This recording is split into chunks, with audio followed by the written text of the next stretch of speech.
selamat datang kembali pada mata kuliah Entrepreneurship 1. Nah, pada pertemuan pertama kali ini kita akan membahas mengenai ide, peluang kewirausahaan dan apa sih kewirausahaan itu dalam konteks bisnis. Nah, yang pertama, tentunya kita akan menemukan ide. Ide itu berasal dari mana sih? Ide itu bisa berasal dari pengetahuan dan pengalaman yang luas. Jadi ketika kita naik gunung, pantai, kita tuh bakalan menemukan ide-ide yang di luar ekspektasi kita. Kemudian ide itu juga bisa didapat dari mimpi atau khayalan. Jadi misalnya kira-kira 5 tahun ke depan aku bakal ngelakuin apa sih, bakalan ngapain sih, itu bisa memunculkan ide. Nah, dengan adanya ide tentunya kita akan melakukan inovasi dan melalui kreativitas itu sendiri. Nah, bagaimana seorang wirausahawan itu akan sukses dalam dunia bisnis? Nah, mereka akan sukses ketika mereka mampu berpikir kreatif dan juga mereka mampu melakukan inovasi-inovasi terhadap produk-produknya. Kemudian bagaimana sih agar ide itu bisa menjadi peluang? Nah, kreativitas itu biasanya kan sering muncul ketika kita melakukan segala hal. Nah, apakah dari ide-ide kreativitas itu akan memunculkan ide? Nah, ide itu apakah bakalan kita realisasikan? Apakah bakal kita lanjutkan ke peluang usaha? Nah, itu kita harus bisa menangkap peluang itu. Bagaimana agar bisa menjadi peluang itu bisa digerakkan secara internal melalui perubahan atau cara-cara metode yang lebih baik untuk melayani dan memuaskan konsumen. Nah, untuk memuaskan konsumen dalam kebutuhannya kita harus paham apa sih yang konsumen butuhkan saat ini dan kita harus paham lingkungan sekitar kita.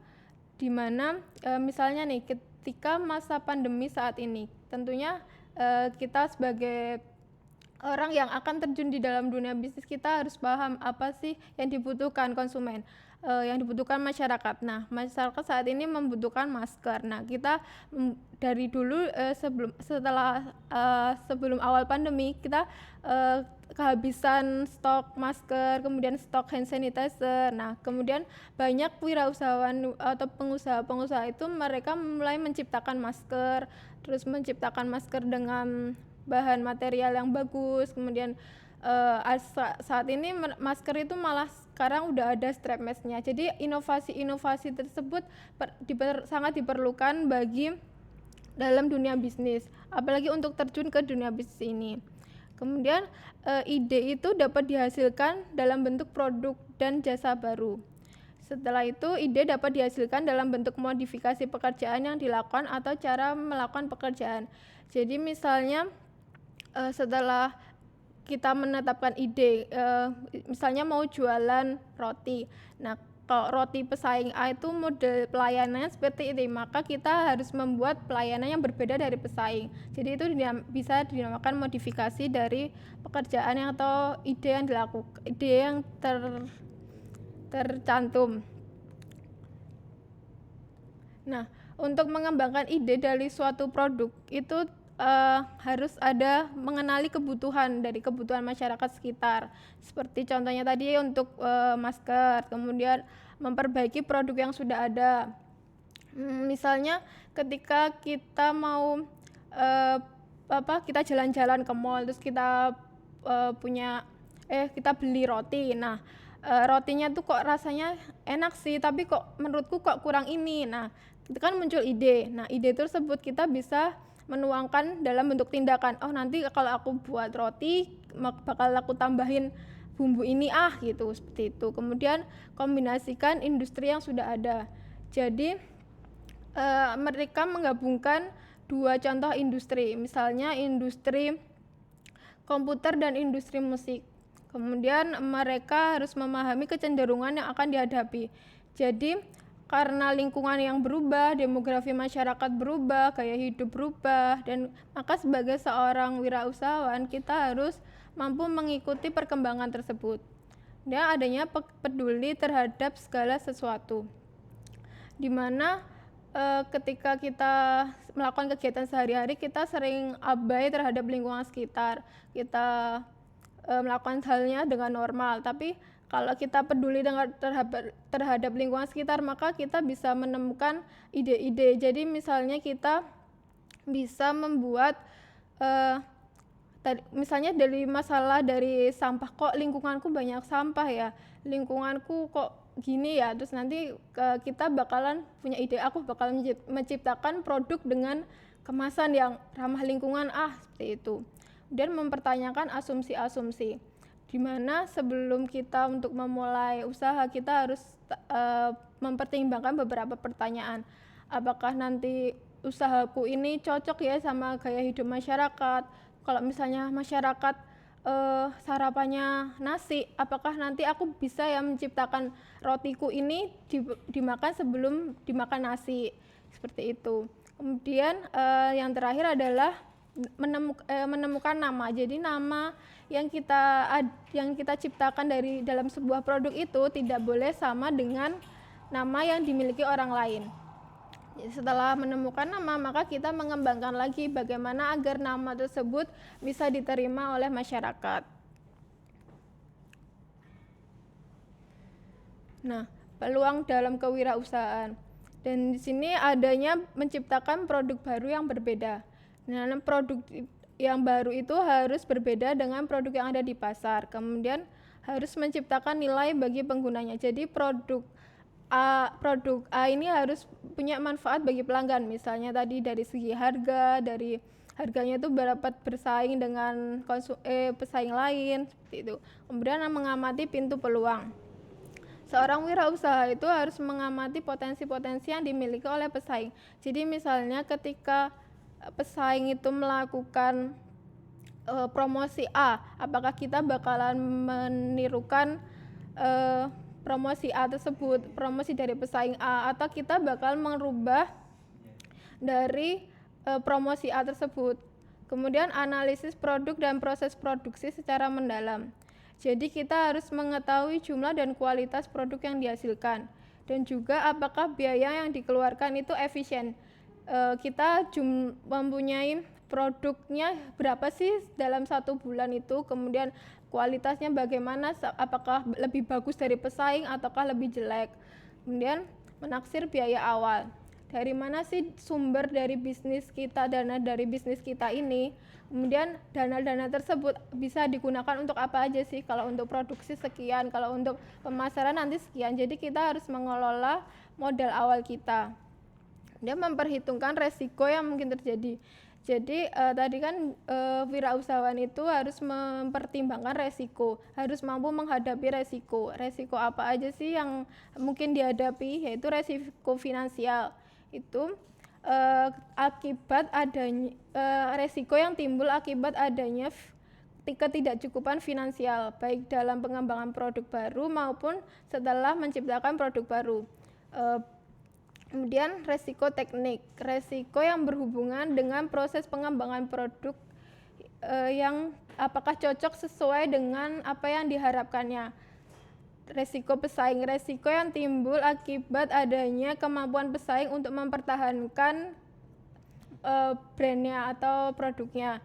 Jadi di sini pentingnya analisis SWOT atau Strength, Weakness, Threat, dan Opportunity antara pesaing dan antara produk kita. Nah, tipe-tipe aktivitas dari entrepreneurship itu adalah konsep dan bisnis baru, Misalnya nih ke produk yang diciptakan oleh profesor dari UGM, dia menciptakan alat yang mendeteksi COVID dari hembusan nafas. Nah, itu merupakan konsep baru dan bisnis baru di dalam dunia ini. Kemudian konsep yang sudah ada tapi dengan bisnis yang baru. Jadi mereka memulai usaha, entrepreneur itu memulai usaha dan bersaing dengan pengusaha yang sudah ada. Yang terakhir adalah konsep yang sudah ada dan bisnis yang sudah ada, yaitu orang yang membeli perusahaan yang sudah ada tanpa perencanaan untuk mengubah dari struktur atau operasi perusahaan tersebut. Jadi kita tinggal menjalankan apa aja yang ada di perusahaan. Nah, bagaimana sih cara untuk memasuki bisnis baru itu? Nah, kita bisa untuk merintis usaha baru, yaitu perusahaan atau usaha yang dimiliki oleh diri sendiri atau perorangan. Jadi pengelola dan produksi dan segala sesuatunya dilakukan oleh sendiri. Kemudian persekutuan atau partnership. Jadi kita bisa melakukan bisnis, membuka bisnis dengan teman kita atau rekan kita, atau bisa vendor. Dan misalnya nih, kalau aku mau buka bisnis kaos, nah kaosnya ini bisa request desainnya, maka aku kerjasama sama tukang sablon. Kemudian sehingga aku menciptakan kaos, menyiapkan kaosnya, dan tukang sablonnya itu menyablonin model sesuai dengan keinginan konsumen. Dan perusahaan bisa juga membeli perusahaan orang lain atau buying. Jadi kita membeli perusahaan yang dijual. Kemudian kerjasama manajemen atau franchising. Di sini kerjasama itu biasanya dilakukan dengan dukungan awal seperti pemilihan tempat, kemudian pemilihan karyawan, pemilihan sumber-sumber permodalan. Jadi misalnya ketika saya mau membuka usaha, karena di Solo ini udah ada banyak usaha franchise, maka saya mau punya usaha Fremil misalnya. Fremil, saya mau membuka di kota A. Nah, di kota A ini nanti dipertimbangkan lagi sama pemilik usaha Fremil ini, apakah di kota A ini saya bisa sih mendirikan usaha Fremil, apakah nanti bisa bersaing sama usaha-usaha Thai tea di sekitar kota A. Kalau memungkinkan, maka bisa kita tetapkan di kota A. Kemudian lebih baik merintis usaha atau lebih baik merintis usaha atau bisnis baru. Ada dua pendekatan yang digunakan wirausaha untuk mencari peluang dan mendirikan usaha baru, yaitu inside out dan the outside in. Jadi inside out ini merupakan usaha, jadi pandangan di mana usaha itu akan berhasil apabila mereka memiliki kompetensi. Jadi wirausahawan harus memiliki kompetensi teknik pemasaran, teknik finansial, teknik hubungan dengan customer, hubungan dengan rekan atau vendor. Kemudian kalau the outside in ini pandangan di mana usaha akan berhasil apabila merespon kebutuhan pasar. Jadi ketika pasar ini butuh produk yang kayak gimana sih, kita merespon. Jadi produk yang unik, inovatif, itu kita memenuhinya. Misalnya nih, kalau produk makanan, kalau makanan itu butuh packaging yang unik, packaging yang ramah lingkungan, maka kita bisa masuk ke peluang tersebut untuk masuk ke bisnis makanan ya dengan packaging yang ramah lingkungan. Nah, berdasarkan pendekatan inside out, maka seorang wirausaha atau entrepreneur itu harus memiliki kompetensi seperti kemampuan teknik, yaitu kemampuan memproduksi barang atau jasa beserta cara menyajikannya. Jadi mereka harus tahu berapa sih produksinya nanti yang akan diproduksi dalam bulan 1, bulan 2, kemudian cara menyajikannya dengan packagingnya seperti apa, terus dengan menyampaikannya ke customer itu nanti dengan pelayanannya seperti apa gitu. Kemudian ada teknik pemasaran, bagaimana menemukan pasar dan pelanggan yang tepat. Kita harus tahu kita mau membidik segmen konsumen yang mana, ataukah dengan pendapatan yang sekian sampai sekian produk kita bisa dibeli nggak sih. Kalau misalnya kita netapin harga makanan 10.000 tapi di kalangan mahasiswa untuk snack itu kurang tepat. Maksudnya mahasiswa kan lebih cenderung ke konsumsi makanan berat dengan harga yang murah dan mereka mengenyangkan.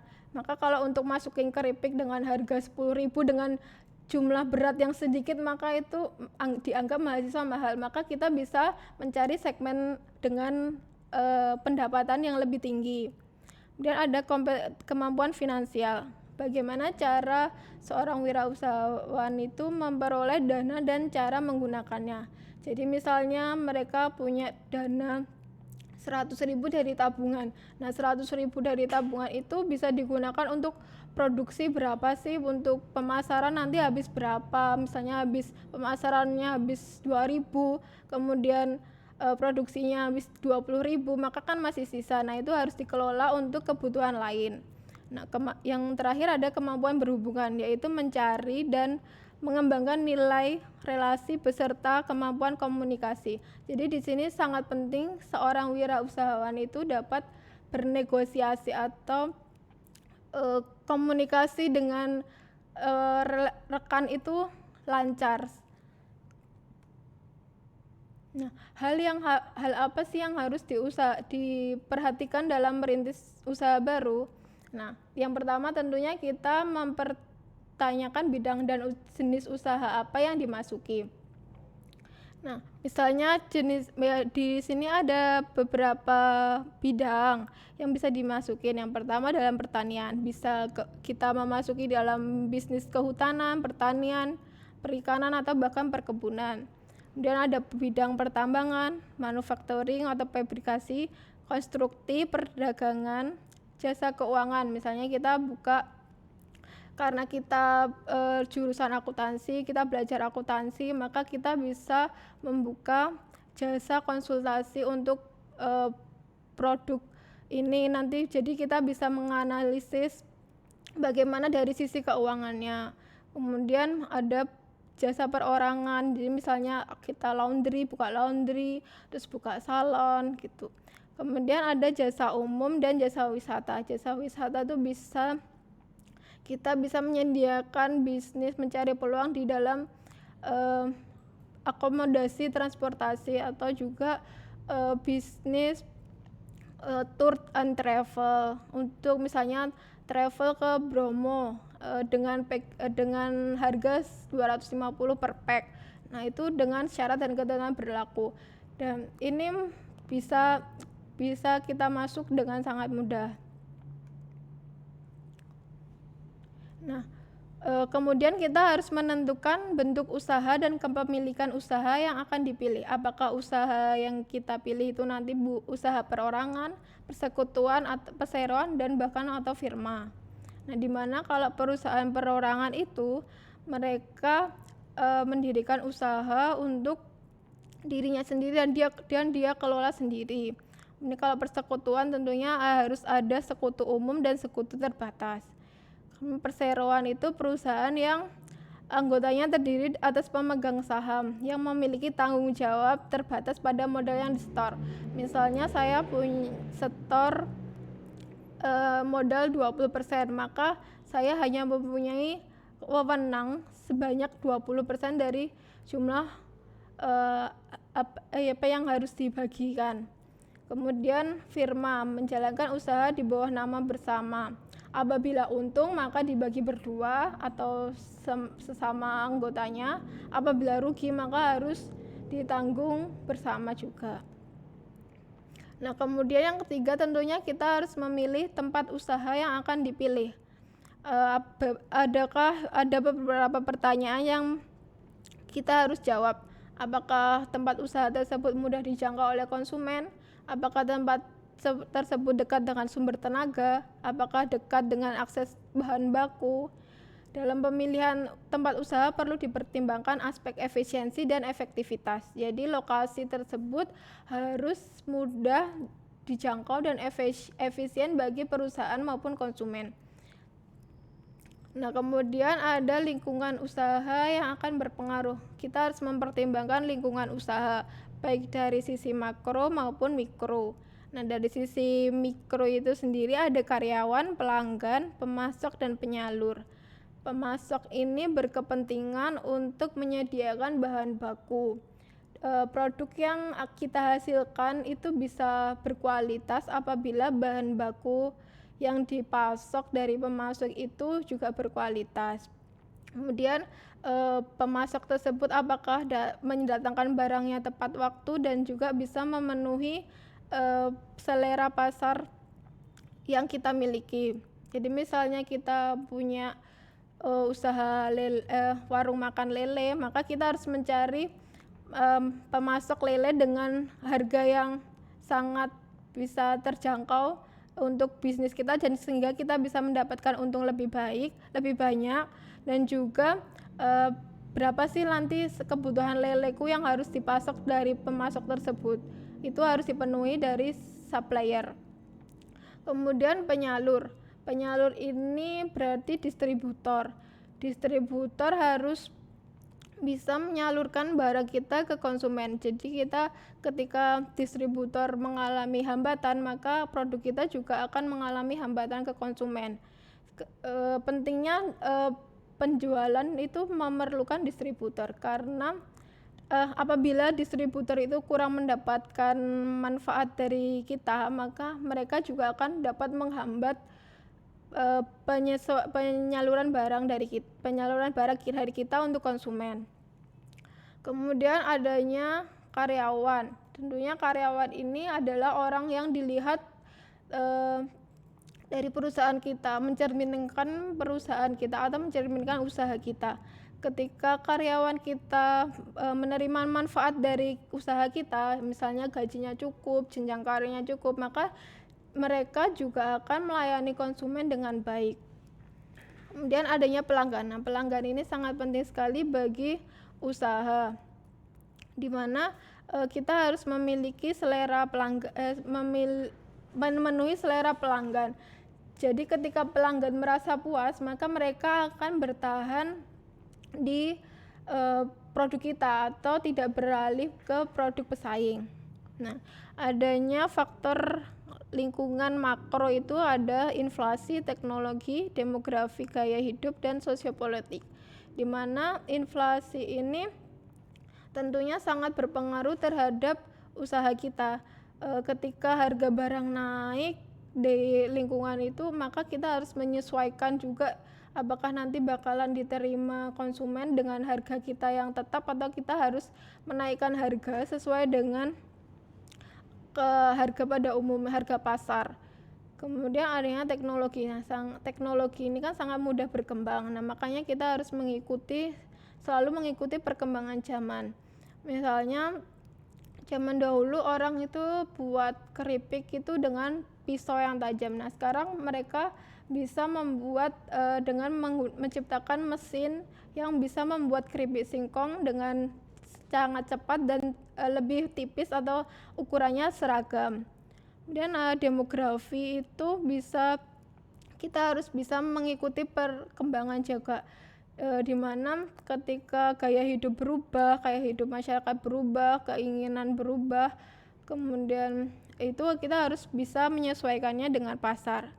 Dan yang terakhir ada sosiopolitik. Jadi kehidupan politik itu sangat berpengaruh terhadap bisnis kita, di mana ketika ada kerusuhan dalam politik, maka usaha kita akan sangat berdampak.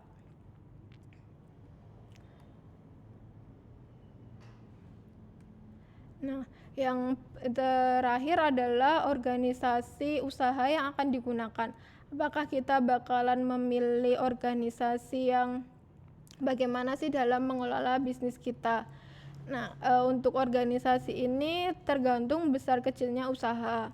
Nah, misalnya kalau kita untuk membuka UMKM biasanya manajer atau owner itu berperan juga sebagai pelayan atau tukang produksi. Jadi kalau semakin kecil usahanya, maka akan semakin sederhana juga bentuk organisasinya. Kalau semakin kompleks bisnis kita, maka akan semakin kompleks juga organisasinya.